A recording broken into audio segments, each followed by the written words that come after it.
This video is sponsored by my Dark Roast producer Noah West. If you also want to help make this channel possible, you can do so over on patreon.com/SocraTetris. One of my favorite things about Warframe is the time and attention put into the bow primary weapons. Each one has unique designs to sell the character of the weapon, unique arrowheads and fletchings, unique sounds for the twang of the string, the collisions of the arrowheads on surfaces and on enemies. Before switching over to the Ignis, before the game's meta transformed from movement and precision to clearing rooms and waves of enemies, the Paris, the Chernos, and the Daikyu were my go-to favorites.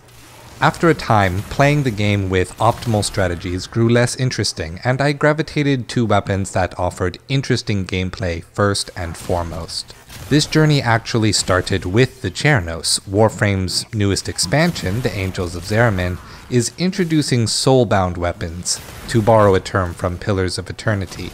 The Incarnon weapons, in other words, are weapons that evolve over time, weapons that grow with the player character. The first version of this digital extremes attempted was the dual weapons, like Ak Bronco and Ak Vasto, and the Chernos bow series, the Mutilus Chernos and the Proboscis Chernos. Each of these were weapons that used the previous weapon as material in the blueprint for the next. So while technically a wholly new weapon with different properties, they felt like a consistent progression. The only downside was the wait time for the Foundry. Changing weapons and gaining more interesting first-person shooter options are definitely something I would like to revisit in the future, but today I feel the need to address some issues with how bows work in Warframe. Fundamental issues that I only realized after Warframe presented me a solution in the form of the NATARUK bow. Let's get started. Problem number 1. Full draw is slow and painful. Bows are what's known as charge weapons. Players hold down the trigger button while a circle fills around the aiming reticle. Once full, the player releases the button to release the arrow and deals the full damage of which the bow is capable. The scheme mechanically helps your fingers feel like a bow is being drawn and loosed, systemically rewarding treating the weapon like a bow by giving the greatest damage for a full draw, as well as a systemic negative incentive by greatly reducing range and damage when you fail to reach a full draw. This combination of systems and mechanics that sell the weapon as a convincing bow and arrow also incentivize a kind of play that is both slow and painful, because the player does not have access to their damage until the weapon is fully charged. The next logical conclusion is to fully draw the weapon long before the fight begins, traversing the entire mission with the trigger held down, only letting go when you see an enemy, thus constantly straining the tendons of your hands and forearms over the hours of a standard play session. Without the micro rests of doing nothing with the triggers, a hardcore dedication to the game will result in real-world pain and discomfort. Needless to say, that's a problem. Problem number 2 is limited mobility. A less severe problem is that holding a full charge limits the player's mobility rather drastically. The 4 major movements that make up the parkour pillar of Warframe's gameplay are the slide, the air glide, the bullet jump, and the dodge roll. Chaining these moves together allows players to build speed, rush enemies, and avoid damage. When charging the bow, both the dodge roll and the bullet jump are unavailable, resetting the charge should the player choose those movements. So how did Digital Extremes seek to address this? First, higher powered bows with lower ammo, to encourage players to choose their moment and rely more heavily on melee combat. Second, they turned bows into rocket launchers, like the Kuva launcher or the Proboscis Chernos. Explosions can harm and knock down the player using that weapon, encouraging the player to only fire at further distance and to use your reaction speed to time a dodge roll through the explosion to switch to melee.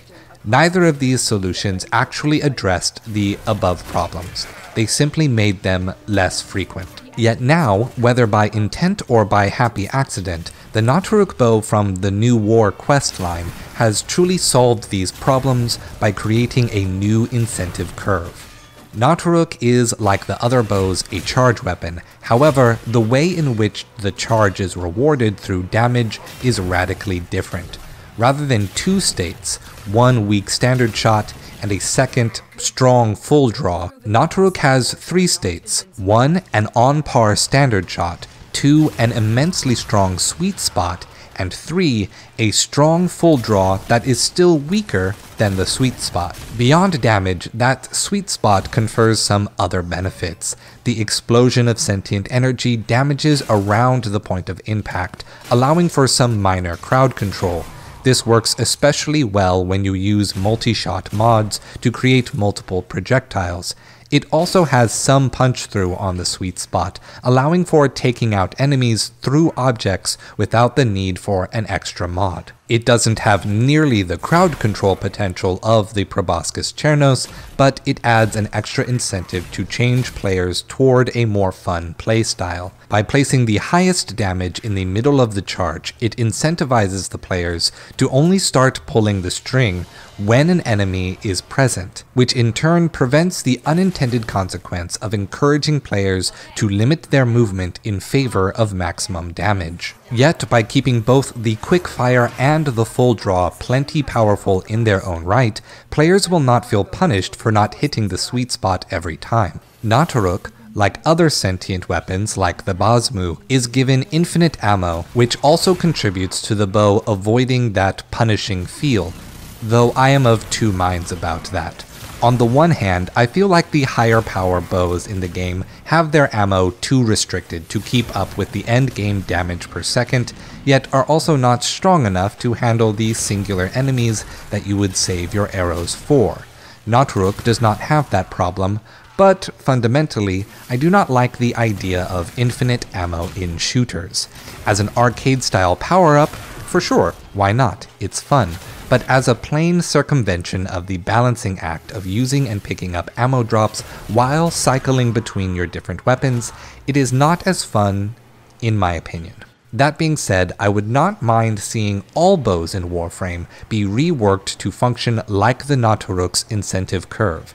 Bows like the Lens, with charge times that are way too slow, but have an impressive crowd control feature, would fit perfectly into this sweet spot model, and help make those bows viable for gameplay that is actually fun. I am honestly having a difficult time thinking of any bow in the game where this wouldn't be a better system, though you may be able to tell me in the comments section.